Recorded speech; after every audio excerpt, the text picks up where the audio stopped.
Chapter 2. The Sledgehammer. Step 2. Delete any part or process you can. The error of the optimizer.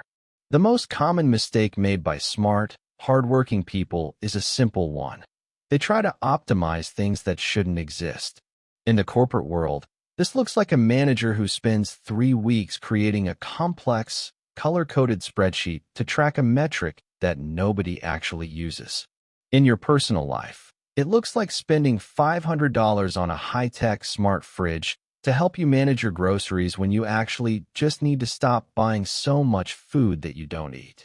Elon Musk's algorithm is designed to prevent this waste of human potential. Step 2 is the most difficult because it requires a level of radical honesty that most of us find painful. It says that once you have questioned a requirement, you shouldn't try to make it better. You shouldn't try to make it faster. You should delete it. Musk's rule for his engineers is blunt. If you aren't adding back at least 10% of what you deleted, you aren't deleting enough. This means that if you delete 10 things from your life and you never feel the need to bring any of them back, you are being too conservative. You didn't find the edge. To truly optimize, you must delete until the system breaks, and then, and only then, add back the minimum viable piece required to make it work again. The legend of the wire harness. To understand why deletion is so powerful, we have to look at the Model 3 production hell again. One of the biggest bottlenecks in the factory was the wire harness, the massive bundle of wires that connects every sensor, light, and motor in a car to the central computer. In a traditional car, the wire harness is a nightmare of complexity. It is heavy, it's hard for robots to handle, and if one wire is a millimeter too short, the whole car is a lemon. Most engineers would look at this problem and say, how can we build a better robot to handle the wires? Or, how can we buy more expensive connectors to make it easier? Musk took a different approach. He asked, why do we have these wires at all? He discovered that many of the wires were there to support legacy requirements. Things like manual window switches or redundant sensors that had been replaced by software. He ordered the engineers to delete thousands of feet of wiring. They didn't improve the wiring, they removed it. The result was a lighter car, a faster production line, and a more reliable vehicle. By deleting the part, they deleted the possibility of the part failing. The lesson for your life. The best way to manage a stressful obligation is not to find a better way to do it. The best way to manage it is to not have it in your life at all. A task that is deleted has zero maintenance cost. It has zero mental load. It has zero chance of causing a bottleneck in your happiness. The psychology of loss aversion. Why don't we delete things? Why do we keep the clothes we don't wear, the friends who drain our energy, and the subscriptions we don't use? The answer lies in a psychological bias called loss aversion. Evolutionarily, losing a piece of fruit was more dangerous to our ancestors than the benefit of finding a new piece of fruit was helpful. As a result, our brains are hardwired to value what we have twice as much as what we might gain. When you think about deleting a task from your calendar, your brain doesn't see the gain of 30 minutes of free time. It only sees the loss of the potential information or social connection that task provided. To overcome this, you have to treat your life like a zero-based budget. Imagine you are moving to a new country and you can only take one suitcase. You wouldn't look at your closet and ask, what should I throw away? That's too painful. Instead, you would look at your clothes and ask, if I were starting from scratch, what is the first thing I would put in the suitcase? Step 2 is the suitcase. Everything that doesn't make it into the suitcase is deleted. The add-back audit. Most people try to simplify by trimming the edges. They take a meeting that is an hour long and they make it 45 minutes. They take a social obligation they hate and they stay for only 1 hour instead of 2. This is not the algorithm. Trimming the edges is a step 3 move, simplify/optimize. Step 2 is the nuclear option. The algorithm method. 1. Delete the entire process. Stop attending the meeting entirely. Stop going to the social event entirely. 2. Wait for the system to break. See if anyone actually notices. See if your work quality actually suffers. See if your relationship actually ends. 3. The 10% rule. If you realize that the meeting was actually essential for a specific decision, add back a 15-minute version of it. If you are adding back 10% of the time, you are operating at peak efficiency. You are finding the limit of what is truly necessary.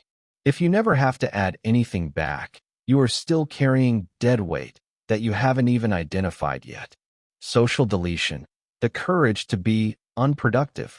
In the modern world, busyness is often used as a status symbol. We feel like if we aren't constantly doing something, we are failing.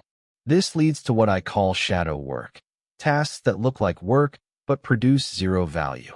Shadow work includes checking read receipts on messages, checking social media engagement metrics that don't lead to sales or connection, preparing to work by organizing your desk for the 5th time, attending networking events where nobody is actually looking to connect.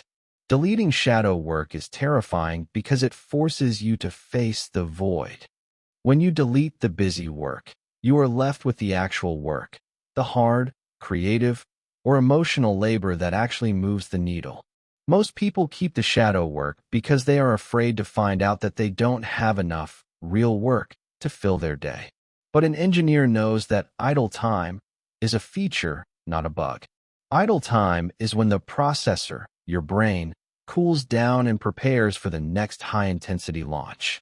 Digital deletion, clearing the mental buffer. If your life is a factory, your smartphone is a rogue robot that keeps throwing random parts onto the assembly line. Every notification, every urgent red dot, and every mindless scroll is a piece of debris that forces your brain to stop its primary production to deal with an interruption. In the world of high-performance computing, there is a concept called context switching. It refers to the time and energy a processor wastes when it stops one task to start another.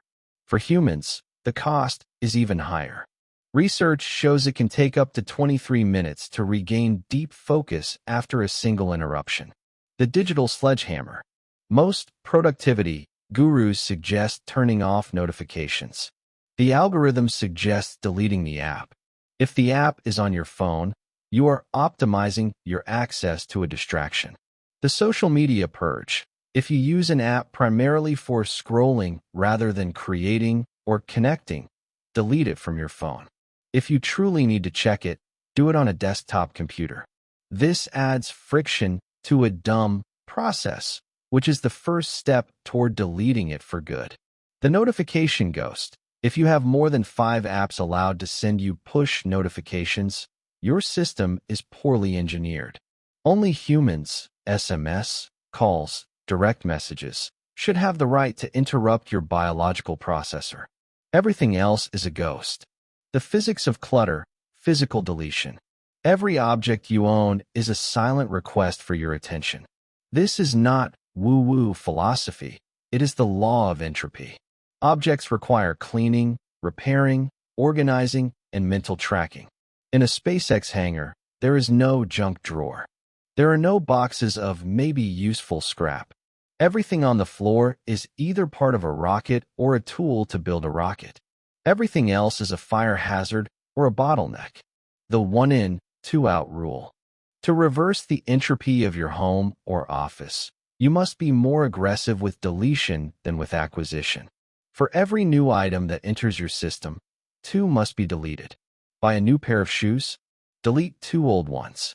Download a new productivity app? Delete 2 others. This forces you to constantly question the requirement, step 1, of every item in your life. You begin to realize that the cost of an object is not the price tag at the store. It is the maintenance tax you pay in time and energy for as long as you own it. Social deletion, the high cost of polite obligations. This is the most controversial part of the sledgehammer. We are social animals, and we have been programmed since birth to be polite. We feel a deep, visceral requirement to say yes to coffee dates, yes to wedding invitations from people we haven't seen in a decade, and yes to quick calls that are never quick. But your time is a non-renewable resource. Every yes to a low-value social obligation is a no to your health, your family, or your primary mission. The social audit. Look at your social circle and apply the 10% rule. Identify the 10% of people who truly challenge you, inspire you, or provide deep emotional support.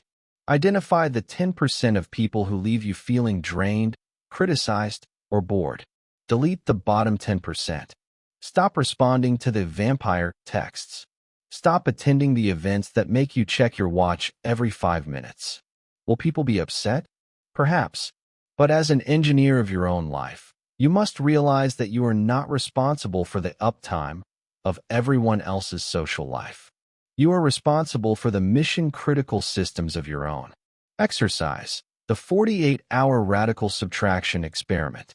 To truly understand the power of Step 2, you must run a stress test on your life.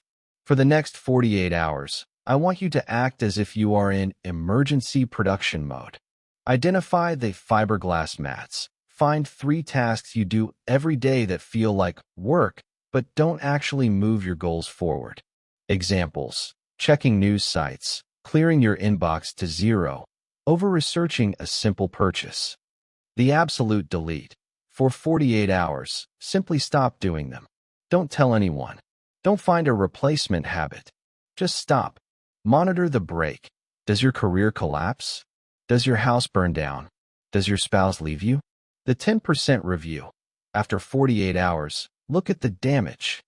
You will likely find that 90% of what you stopped doing resulted in 0 negative consequences. The 10% that actually mattered, the essential part, is the only thing you are allowed to add back. Conclusion: the beauty of the void. When you first start deleting, it feels like you are losing your identity. We define ourselves by our busyness, our possessions, and our social obligations. When you take the sledgehammer to those things, you are left with a lot of empty space. Do not rush to fill that space. The empty space is where first principles thinking happens. It is the launch pad that is finally clear of debris. You cannot build a high-performance life on a cluttered foundation. You need the void to see the atoms of your existence clearly. In the next chapter, we move to Step 3, simplify and optimize. Now that we have questioned the requirements and deleted the unnecessary, we can finally focus on making the essential parts of our lives as efficient as possible. But remember the golden rule: never simplify or optimize a process that shouldn't exist. If you still have a dumb process in your life, put down this book and go find your sledgehammer. We'll wait.